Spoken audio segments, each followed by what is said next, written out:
नमस्कार साथियों, सभी को वेरी गुड मॉर्निंग, सुप्रभात। आप सभी प्यारे साथियों का स्वागत है आपके अपने चैनल साइंस फाइटर क्लासेज में। दोस्तों, आज है 28 जून और 28 जून के करंट अफेयर्स के जितने भी क्वेश्चंस बनते हैं उन सभी क्वेश्चनों की चर्चा आज की इस क्लास में हम करने वाले हैं। इन सभी क्वेश्चनों की PDF आप हमारे टेलीग्राम चैनल से डाउनलोड कर सकते हैं, उसकी लिंक आपको डिस्क्रिप्शन में मिल जाएगी। तो चलिए शुरू करते हैं। आज का पहला क्वेश्चन आपके सामने आपकी स्क्रीन पर IMD के ग्लोबल कॉम्पिटिटिवनेस इंडेक्स 2023 के अनुसार दुनिया की सर्वाधिक प्रतिस्पर्धी अर्थव्यवस्था कौन सी है। दोस्तों, बात करें ग्लोबल कॉम्पिटिटिवनेस इंडेक्स की तो इसको जारी करने वाली जो संस्था है वो कौन सी है साथियों? IMD। ग्लोबल कॉम्पिटिटिवनेस इंडेक्स को जारी करने वाली जो संस्था है वो कौन सी है? IMD। अभी हाल ही में ग्लोबल कॉम्पिटिटिवनेस इंडेक्स 2023 के अनुसार विश्व की जो सर्वाधिक प्रतिस्पर्धी अर्थव्यवस्था है वो है साथियों डेनमार्क की। कहाँ की है? डेनमार्क की। डेनमार्क की राजधानी की हम बात करें तो आप यहाँ से नोट कर सकते हैं, डेनमार्क की राजधानी क्या है? कोपेनहेगन। डेनमार्क की राजधानी क्या है? कोपेनहेगन। इसके अलावा दूसरे स्थान की हम बात करें तो दूसरा स्थान जो है वो किसका है? आयरलैंड इसमें दूसरे स्थान पर है। आप यहाँ से नोट कर सकते हैं, प्रथम स्थान पे कौन है? डेनमार्क, जबकि आयरलैंड का जो स्थान है वो कौन सा है? दूसरा स्थान है। इसके अलावा नोट करें वेनेजुएला जो है वो इसमें अंतिम स्थान पर है। ग्लोबल कॉम्पिटिटिवनेस में अंतिम स्थान की हम बात करें तो अंतिम स्थान जो है वो किसका है? वेनेजुएला का। आप यहाँ से नोट कर सकते हैं, वेनेजुएला का जो स्थान है वो कौन सा है? 64वां स्थान है। इसको भी आप यहाँ से नोट कर सकते हैं। जबकि बात करें दोस्तों भारत की तो भारत का इसमें जो स्थान है वो कौन सा है? 40वां स्थान है। भारत का इसमें कौन सा स्थान है? 40वां स्थान है। तो याद रखें, ग्लोबल इंडेक्स 2023 में कुल 64 देश शामिल थे, जिसमें से वेनेजुएला अंतिम स्थान यानी कि 64वें स्थान पर है और भारत का जो स्थान है वो कौन सा है? 40वां है। इस प्रकार से इस क्वेश्चन का राइट आंसर होता है ऑप्शन नंबर ए, डेनमार्क। चलिए बढ़ते हैं अगले क्वेश्चन की ओर। एक और बेहतरीन क्वेश्चन आपके सामने आपकी स्क्रीन पर। हाल ही में भारत ने तेजस MK2 हल्के लड़ाकू विमान के इंजन के निर्माण के लिए किस देश के साथ समझौता किया है? ऑप्शन आपके सामने है फ्रांस, ब्रिटेन, संयुक्त राज्य अमेरिका और जापान। अभी दोस्तों हाल ही में हमारे प्रधानमंत्री किस देश की यात्रा पर गए थे? तो नोट करें, हमारे प्रधानमंत्री 21 जून को USA में UNO में आयोजित, कहाँ पे आयोजित? UNO में आयोजित 9वें अंतर्राष्ट्रीय योग दिवस कार्यक्रम में भाग लेते हैं। इस कार्यक्रम का जो आयोजन है वो कहाँ पे होता है? न्यूयॉर्क में। इस कार्यक्रम का जो आयोजन है वो कहाँ पे होता है? न्यूयॉर्क में, क्योंकि न्यूयॉर्क में UNO का मुख्यालय स्थित है। साथियों, इस दौरान भारत और USA के बीच 5 एग्रीमेंट होते हैं जो एग्जाम की दृष्टि से काफ़ी इम्पोर्टेंट हैं।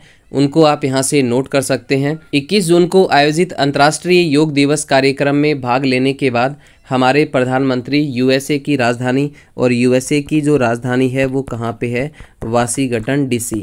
USA की राजधानी कहाँ पे है? वाशिंगटन DC में स्थित व्हाइट हाउस में जाते हैं, जहाँ पर अमेरिका के राष्ट्रपति बाइडेन के द्वारा प्रधानमंत्री का स्वागत किया जाता है। और यहीं पर भारत और USA के बीच डिफेंस सिस्टम को बढ़ावा देने के लिए इंडस एक्स की स्थापना की जाती है। वेरी इंपॉर्टेंट, किसकी स्थापना की जाती है? इंडस एक्स की। आप यहाँ से नोट कर सकते हैं, इंडस एक्स की जो स्थापना है वो कहाँ पे की जाती है? वाशिंगटन DC व्हाइट हाउस में की जाती है। किसके बीच ये समझौता होता है? भारत और USA के बीच डिफेंस सिस्टम को बढ़ावा देने के लिए इंडस एक्स की स्थापना की जाती है। इसके बाद नोट करें, अगला जो एग्रीमेंट है भारत USA के बीच वो है साथियों इफ्को कंपनी द्वारा निर्मित तरल नैनो यूरिया का जो निर्यात है वो भारत किसे करेगा? कैलिफोर्निया USA को करेगा। वेरी इंपॉर्टेंट, अगला जो एग्रीमेंट है वो क्या है? इफ्को कंपनी के द्वारा। आप यहाँ से नोट कर सकते हैं, इफ्को कंपनी के द्वारा कौन सी यूरिया बनाई गई है? तरल नैनो यूरिया। आप यहाँ से नोट कर सकते हैं। इस तरल नैनो यूरिया का जो निर्यात है, इस तरल नैनो यूरिया का जो निर्यात है वो भारत किसे करने वाला है? कैलिफोर्निया USA को करने वाला है। इसके अलावा नोट करें, भारत अपना वाणिज्य दूतावास, वेरी इंपॉर्टेंट, भारत जो है वो अपना वाणिज्य दूतावास जो है वो कहाँ पे स्थापित करने वाला है? सिएटल USA में स्थापित करने वाला है। कहाँ पे स्थापित करेगा? सिएटल USA में। जबकि USA अपना वाणिज्य दूतावास भारत के बेंगलुरु और अहमदाबाद में स्थापित करने वाला है।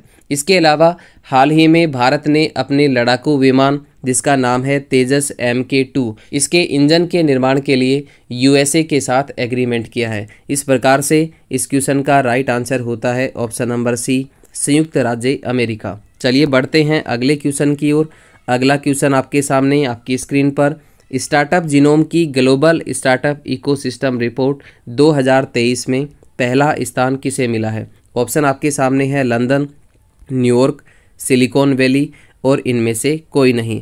स्टार्टअप जीनोम की ग्लोबल स्टार्टअप इकोसिस्टम रिपोर्ट 2023 में पहले स्थान की हम बात करें तो पहला स्थान किसे मिला है साथियों? Silicon valley. और सिलिकॉन वैली किसे कहा जाता है?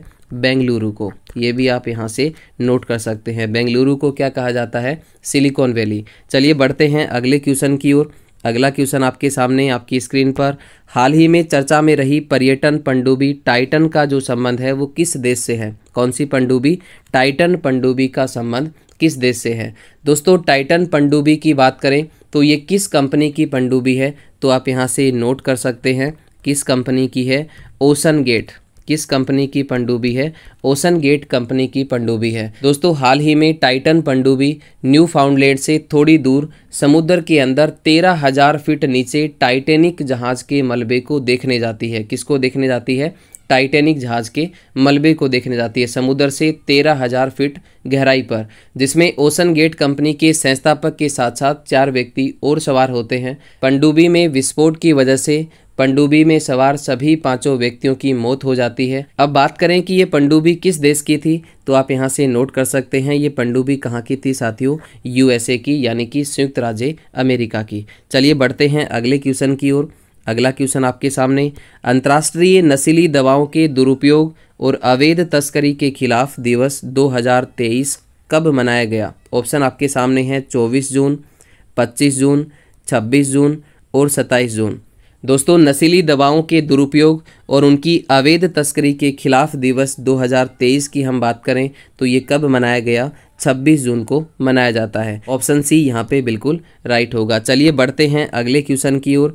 अगला क्वेश्चन आपके सामने आपकी स्क्रीन पर, हाल ही में क्रिकेट विश्व कप 2023 के लिए जीतेंगे हम अभियान किसने प्रारंभ किया है? ऑप्शन आपके सामने है अदानी समूह है, रिलायंस समूह है, टाटा समूह है और महिंद्रा समूह है। दोस्तों बात करें क्रिकेट वर्ल्ड कप की तो इस बार क्रिकेट वर्ल्ड कप 2023 जो है वो कहाँ पे होने वाला है? भारत में होने वाला है। कहाँ पे होने वाला है साथियों? भारत में। अभी हाल ही में क्रिकेट वर्ल्ड कप 2023 के लिए जीतेंगे हम अभियान जो है वो चलाया गया है, जो कि किसके द्वारा चलाया गया है? अदानी समूह के द्वारा शुरू किया गया है। इस प्रकार से इस क्वेश्चन का राइट आंसर होता है ऑप्शन नंबर ए, अदानी समूह है। चलिए बढ़ते हैं अगले क्वेश्चन की ओर। अगला क्वेश्चन आपके सामने आपकी स्क्रीन पर, हाल ही में तमिलनाडु राज्य ग्रामीण आजीविका मिशन के साथ किसने समझौता ज्ञापन किया है? ऑप्शन आपके सामने है Punjab national bank, bank of Baroda, भारतीय स्टेट बैंक और इंडियन ओवरसीज बैंक। दोस्तों हाल ही में तमिलनाडु राज्य ग्रामीण आजीविका मिशन के साथ किस बैंक के साथ समझौता किया गया है? इंडियन ओवरसीज बैंक के साथ। किसके साथ किया गया है? Indian overseas bank. Option D यहाँ पे बिल्कुल राइट होगा। चलिए बढ़ते हैं अगले क्वेश्चन की ओर। अगला क्वेश्चन आपके सामने आपकी स्क्रीन पर, हाल ही में प्रथम अंतर्राष्ट्रीय खेल फिल्म महोत्सव का आयोजन कहाँ पे किया गया है? ऑप्शन आपके सामने हैं मुंबई, कोची, पणजी और कोलकाता। दोस्तों हाल ही में पहली बार अंतर्राष्ट्रीय खेल फिल्म उत्सव का जो आयोजन है वो कहाँ पे किया गया है? कोलकाता में। ऑप्शन डी यहाँ पे बिल्कुल राइट होगा। चलिए बढ़ते हैं अगले क्वेश्चन की ओर। अगला क्वेश्चन आपके सामने, हाल ही में कामकाजी महिलाओं को रात में सुरक्षा प्रदान करने के लिए पेंगल पाथु काप्टू थीथम कार्यक्रम कहाँ प्रारंभ किया गया है? ऑप्शन आपके सामने हैं तमिलनाडु, केरल, कर्नाटक और आंध्र प्रदेश। हाल ही में कामकाजी महिलाओं को रात में सुरक्षा प्रदान करने के लिए पेंगल पाथु काप्टू थीथम कार्यक्रम जो है वो किसके द्वारा प्रारंभ किया गया है? तमिलनाडु पुलिस के द्वारा। वेरी इंपॉर्टेंट, किसके द्वारा प्रारंभ किया गया है? तमिलनाडु पुलिस के द्वारा प्रारंभ किया गया है। इस प्रकार से इस क्वेश्चन का राइट आंसर होता है ऑप्शन नंबर ए। चलिए बढ़ते हैं अगले क्वेश्चन की ओर। अगला क्वेश्चन आपके सामने आपकी स्क्रीन पर, हाल ही में वितस्ता सांस्कृतिक महोत्सव का आयोजन कहाँ हुआ है? ऑप्शन आपके सामने है जम्मू कश्मीर, लद्दाख, पंजाब और हरियाणा। हाल ही में वितस्ता सांस्कृतिक महोत्सव का जो आयोजन है वो कहाँ पे किया गया है? जम्मू कश्मीर में। इस प्रकार से इस क्वेश्चन का राइट आंसर होता है ऑप्शन नंबर ए। तो आज के लिए साथियों इतना ही, मिलते हैं नेक्स्ट वीडियो में। तब तक के लिए आप सभी साथियों का बहुत बहुत धन्यवाद। जय हिंद, जय भारत।